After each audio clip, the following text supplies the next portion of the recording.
Have you discovered the joy of generosity?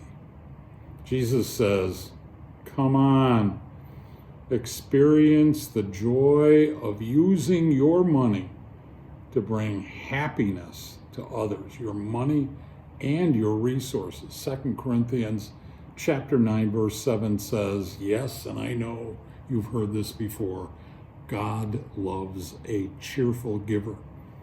Make up your mind, be committed, says the Greek verb proreio, common in documents concerning public-spirited people who have a reputation for commitment to the welfare of others.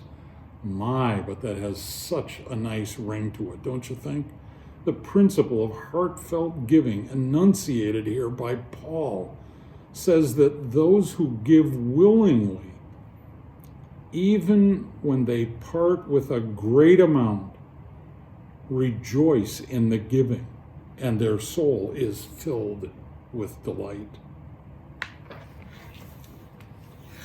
Talked to a couple of folks here recently that told me that two people in the same family were trying to do the best they could to divide up the life's earnings of their mom and dad.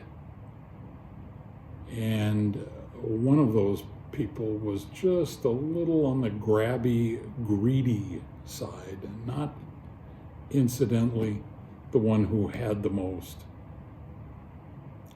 The other one made a request for a comparatively teeny tiny, small little item.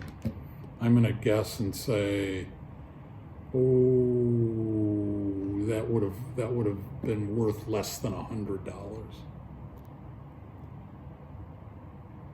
To which the one who had almost everything already said, no, that stays with what I've got.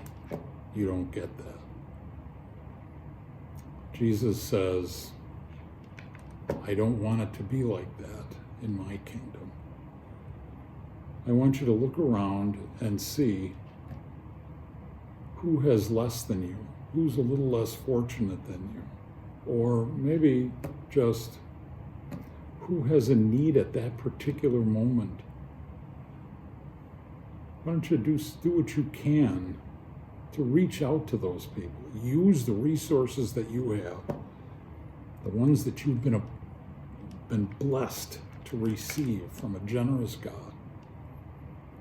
Use them to be a blessing to someone else. Try it. Jesus says, you're not going to regret it. That's what the joy of generosity is really all about. And it is part and parcel of what Grace to Go is all about.